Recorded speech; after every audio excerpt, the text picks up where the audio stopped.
Good morning. This meeting is now called to order. Charlie, you're holding up the show. Ms. Gaynor, will you introduce our visitors, please? See what I can do. Barry's not in his regular seat. No. I'll start with Dr. Deborah Garrison today. She's our Associate Vice President for Academic Affairs and the Dean of the Graduate School. Have Mike Taylor, our Internal Auditor. Valerie Maxwell, Director of Budget and Management. Chris Stovall is our Controller.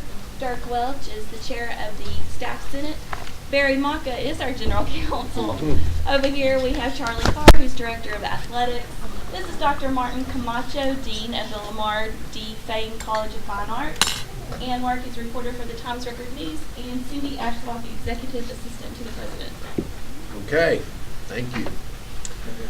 So welcome again, and thank you for participation in our lengthy committee meetings yesterday.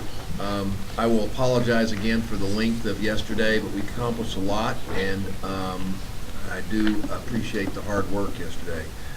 Just a reminder, we are being streamed live on the internet. Please silence or turn off your cell phones. Be aware that side discussions around the table or the room are distracting and may be heard through the microphones. We provide an opportunity for public comment concerning agenda items at the beginning of each meeting, and no one has signed up, so we will move on. We'll take items 14, 171, 172, and 173 together. These are the approval of the minutes of the May 8th, 9th, and July 21st board meetings. The minutes of the July meeting are in your folder. Are there any additions or corrections? If not, they will stand approved as presented. We'll now move to the consent agenda.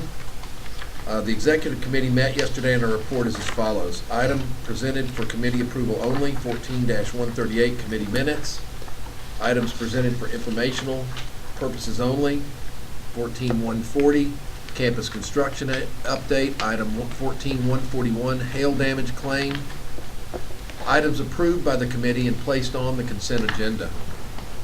Item 14-139 MSU Strategic and Action Plan 2014 through 2015 academic year. Approved the plan as presented. Phase 1 housing. Approved contracting with Trainer Architects for this project. Approved the site for this new housing as a parking lot located west of Killingsworth and Pierce. And approved bonding authority on the project not to exceed $30 million. Item 14-143 Emergency Management Plan. Approved the plan including annexes A, B, C, E, I, M, N, O, Q, V, and resolution as presented. Really? Really. Okay. 14-141. We could have just done the whole alphabet. What?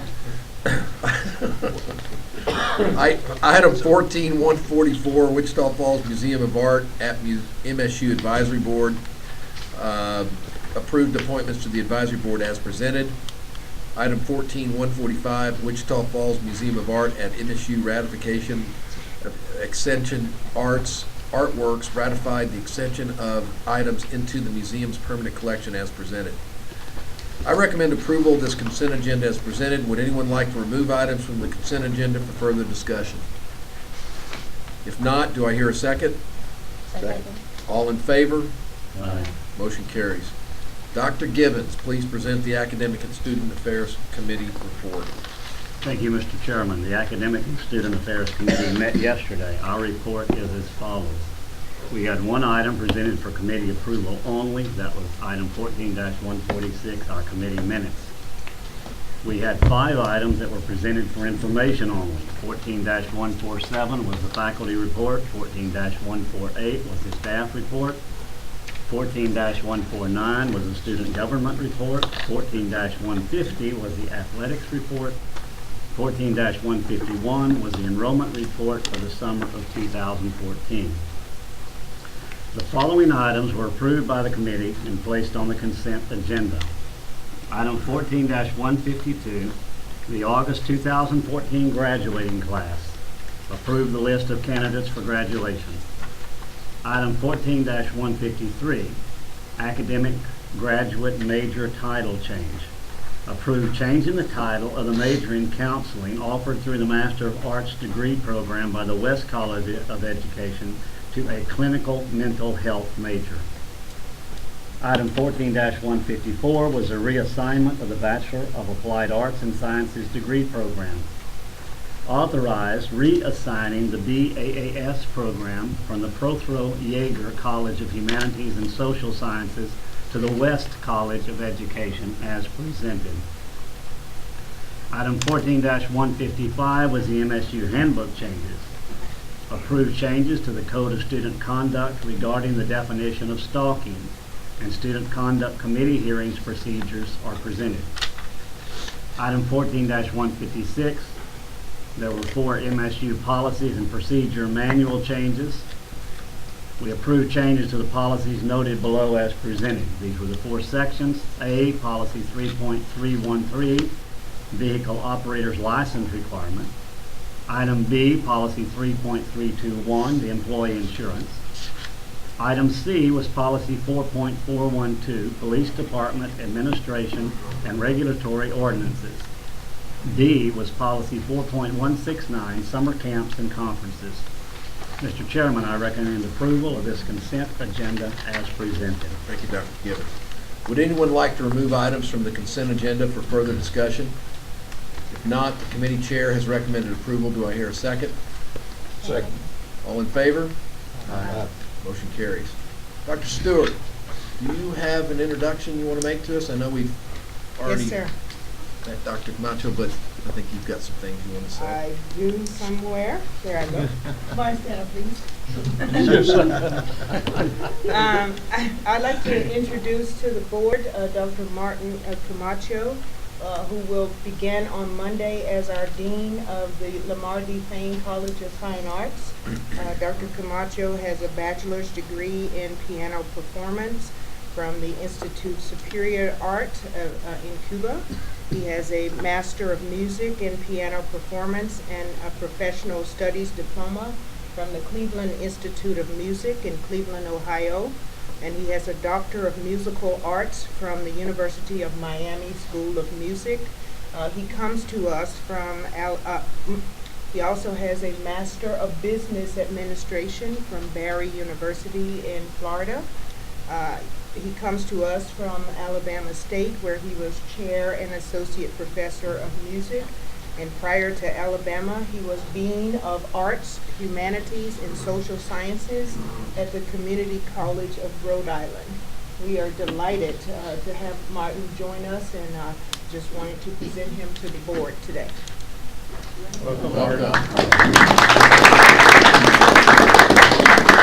And I might add that he and his family just drove in last night, and they're waiting on the movers this morning, so I know he's ready to go and meet the movers, but we're happy to have him.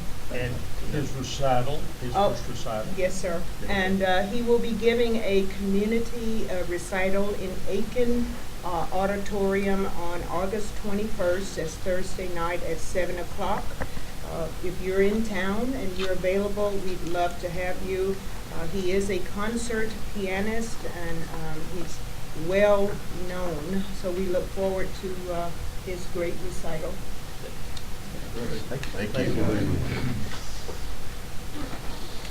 Okay, Mr. Bernhardt, would you please present the Finance Committee report? Thank you, Mr. Chair. The Finance Committee met yesterday, and our report is as follows. The items presented for committee approval only: 14-157, committee minutes. Items presented for information only: 14-158, summary of financial summary, or support rather. 14-159, summer school investment report. 14-160, waiver of fees, military personnel report. Items approved by committee and placed on consent agenda: 14-161, financial reports. Accepted the monthly financial reports for April, May, and June of 2014. 14-162, investment report. Accepted the third quarter 2014 investment report. Item -163, university signature authorizations, approval signature authorizations as presented. 14-164, approval of asset holding accounts and investment vehicles. Approved the list as presented. 14-165, financial year 2014, items $50,000 and under. Ratified the budget changes as presented.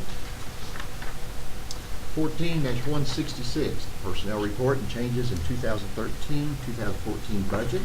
Ratified the changes as presented. 14-167, operating budget for fiscal year 2015.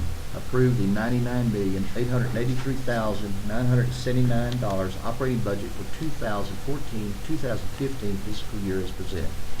Chairman Hessing, I recommend approval of these consent items as presented. Ms. Bernhardt, would anyone like to remove items from the consent agenda for further discussion? If not, the committee chair has recommended approval. Do I hear a second? Second. All in favor? Aye. Motion carries. Mr. Sanchez, please present the Audit Compliance and Management Review Committee report. The Audit Compliance and Management Review Committee met yesterday, and our report is as follows. Item presented for committee approval only, 14-168, committee minutes. Items presented for information only, 14-169, audit activities, 14-170, contract management activities. Chairman Hessing, that concludes my report. Thank you, Mr. Sanchez. Move on to item 14-174, Board of Regents meeting dates for 2014 and 15. The proposed meeting dates for the coming year are listed in your agenda.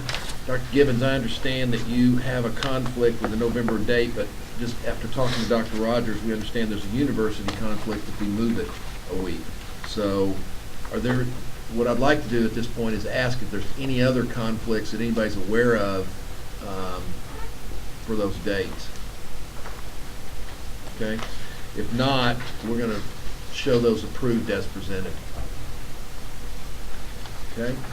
Item 14-175, the President's report. Dr. Rogers. Mr. Chairman, do we need a legal opinion to let me combine these two reports? Okay, all right, I will, because they cover the same issues, but, thank you. I guess if Barry, Barry Okay. hasn't jumped up. All right, good. Barry, you been awake over there? Okay, go. Of course, this has been an off session. There's been a lot of hearings. The coordinating board, and here's where I'm combining, has been having, one of the most important things that they've been doing is that they've been resetting formulas and making recommendations will be making recommendations to the legislature about our appropriation for the next, the fiscal year after the one that we just approved yesterday. As far as the legislative update is concerned, our first budget hearing is September the 17th, so it's time to go to work. That hearing will be before the Legislative Budget Board and the Governor's Office of Budgets and Planning. If any of you have the opportunity to join me and listen to that, you're certainly welcome to do that. Do we know the location yet, Debbie? It will be in Austin? It will be in Austin. It will be in Austin this year. I will make a presentation about Midwestern State University. I'll certainly emphasize those things that we've done and accomplished. I'll emphasize our planning and other things that we have all been working on, so that's expected of me. They will then question me, and I will also talk about the legislative appropriation request, particularly capital construction, and one other exceptional item that you've seen that's a small exceptional item that's in there. They will certainly question me about the capital construction, the rest of the LAR, and they will cover many of the issues that we deal with in their questioning of me. So I will do my very best, and this is really where we start the legislative process. I will say it's hard to predict, but over the many years that I've been involved in this sort of thing, when the Legislative Budget Board finishes hearings and puts this together, their initial budget, or their base budget, really holds up. Now, they will probably not have anything in there dealing with capital construction in their base budget, but pretty much their recommendations that deal with everything else, including the funding that comes to us through formula, have historically held up during the legislative session. So I think it certainly is an important hearing, although there will be hearings before several other committees before and during the legislative session. But that's our first one. It goes without saying we're going to have a new governor, a new lieutenant governor, but the themes and as a consequence, we'll have new chairs of the Appropriations and Finance and House Higher Education. committees. These committees will have a lot to do with our appropriation and with the legislative appropriation requests and our capital funding that we talked about. We're eager to know who these chairs will be so we can begin to work with them. The actual session, as you probably know, begins January the 13th, 2015. And some key issues for Midwestern State University before this legislative session certainly is formula funding. The Texas economy, the money that flows into the funds that they use to fund us is very strong this year, but certainly there are great issues facing this state that are expensive items. Our highways, Texas Department of Transportation, as you all know, and really is very important. We have water issues and water planning all over this state that's going to get attention, and we have yet to know what's going to happen to public school funding, which is going to have a lot to do with expenditures from the state. So we will be contending with state agencies and state issues as far as funding of higher education. As I read from the coordinating board, their committees have recommended an increase of somewhere around 5 to 6% for the total pool of money to be appropriated based on formulas. Now, as Dr. Foley said yesterday, of course, your formula mix and your total credit hour production will have a lot to do with that total appropriation. But a 5 or 6% increase in the total pool would be extremely helpful. One of the interesting things to come out of this session, and this is where I'm jumping over the coordinating board, is this: we had 1 year incentive funding, 2 years. We've been discussing incentive funding since I chaired the Formula Study Committee for several years ago.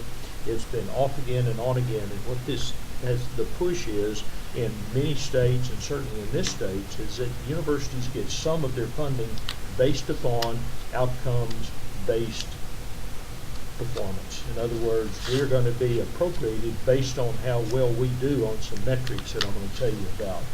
Now, this is going to be phased in if it does happen and the legislature accepts it over a 3-year period. The nice thing about this is the coordinating board is recommending that we pick within limits our own metrics that we use to grade ourselves. And some of these fit us quite well. We look very good at some of these metrics, and I'm going to tell you what they are in just a minute.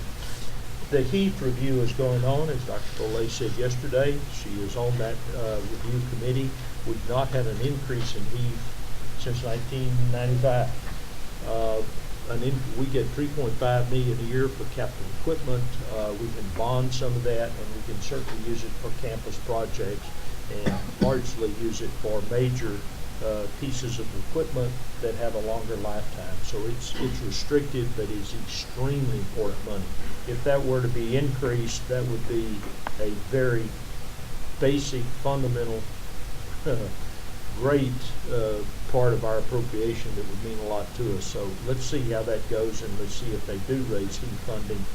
And as I don't know if any of you remember far enough back to remember that HEAF came as a result of trying to give non-permanent university fund schools a funding base for capital changes in the campus and as well as capital funding, and it has not been changed often. So I feel that there's a good chance that will happen, and that'll make a lot of difference. Hazelwood waivers.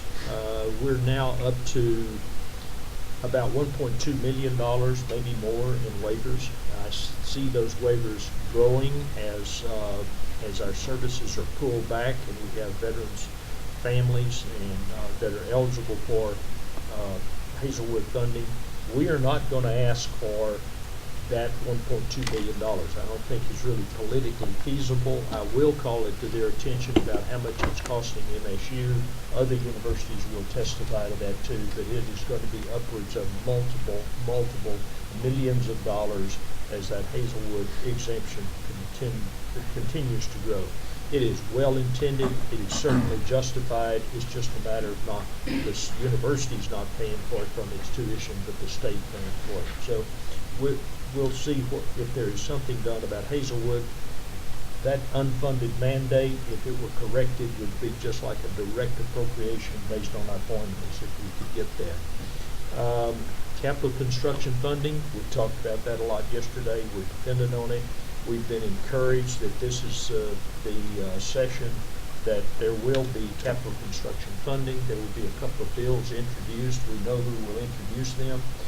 It'll be interesting right from the beginning to see what is introduced for Midwestern State University, and that tells us a lot about what we're going to be able to do with our planning.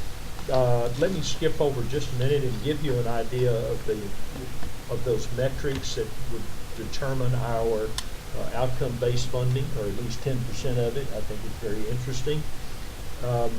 We can pick our own metrics. One of them we can totally take out. The others must sum to 100%. So we've got to use these metrics within limitation. One is total undergraduate degrees. We've done very well on that the last few years. You know, we've had the largest graduating classes in the history of this university. Undergraduate degrees adjusted by graduation rate certainly is something we have to look at. Undergraduate degrees per 100 undergraduate full-time student equivalents. And what this really means, after I read it, I wanted credit for it. I suggested this 6 years ago when I chaired this committee. The graduation rate today is based upon your full-time, first-time freshman that entered. That's your base. We have of the total freshmen we get, a small number really, relative to the total class, are full-time, first-time freshmen. That's what it's based on. We then look 4 years later and 6 years later to see the percentage that graduated. It struck me one time when I looked at the graduating class out there, what our enrollment is and how many students are graduating, and realized that we graduate over 20% of our entire student body every year. And I thought to myself, our real graduation rate, how many people who enter and how many people who graduate. And we should scale that based on it. And that would pick up those students who come in here, who transfer into the institution, who start part-time. All of those people we don't count now eventually do graduate. So I think that's going to be a metric that we will probably recommend to you all that we use. Another metric is the undergraduate degrees of at-risk students. I don't know the percentage of at-risk students at Midwestern State now, but in most institutions, it's pretty high. At-risk students are those who are enrolled part-time, who hold a GED, or they enroll after age 20. Statistically, we can look at all of those kinds of characteristics of students and tell what their graduation is going to be if we have enough data. We have probably a pretty high at-risk student body, and we do a pretty darn good job of graduating those students too. The last is our retention rates after 30 hours, 60 hours, and 90 hours. So we will be prepared to pick out our metrics and see which one we want to delete if we do, and that should play into the outcome-based funding. I have always been an advocate of outcome-based funding. It is beneficial to the university. The years that it was used gave us quite an appropriation. We got an extra $800,000 per year based on similar metrics for this. So we have a lot coming up and a lot to find out this coming spring. So we'll know much more about our capital construction and our budget situation come May the 31st if we don't have a special session. So thank you. Perfect. We have copies of our legislative request. We also, they'll be online, and if you'd rather have an electronic copy, it's your choice. So just let me know before you leave, and you can have a copy of all the tables that Yeah, together. So. and I do encourage you, if you have an opportunity to go to Austin, if I'm able to go down and back in a day and testify and work through your schedule, you're certainly welcome to come and watch the process. I think you would be rather impressed with the thoroughness with which administrators from universities are questioning about their universities and about their requests. What day is it? September 17th. I think it's a Wednesday. And I'll be in Austin most of next spring, so if you ever have occasion to be at the Capitol, I would love to take you around and introduce you to your local legislators, whoever they may be. All right, perfect, thank you. The Board of Regents will now go into executive session to discuss items 14-176 presidential search, 14-177A consultation with attorney, and 14-177E gifts or donations as allowed by Texas Government Code Sections 551.071, .073, and .074. For the record, the date is August 8, 2014. The time is 9:26. Dr. Rogers, the Vice Presidents, Mr. Maka, Mr. Taylor, Mr. Carr, Ms. Barrow may remain for the first part of this discussion. Please stop the webcast. Thank you. Thank you. Thank you. Thank you. Thanks, appreciate your time. Thank you. We're back. Okay, wait. Hold on. Put all my stuff aside. Okay. Okay, we're back in session after that executive session. Nothing was voted on except for one thing. Does anybody have to make a motion under 14-176? I certainly do. Thank you.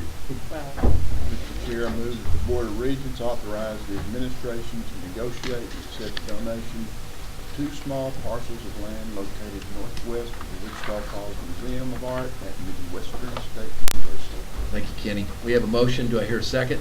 I'll second. We have a motion and a second. All in favor? Aye. That concludes our meeting for today. Thank you for participating. See you next time. You did that on purpose.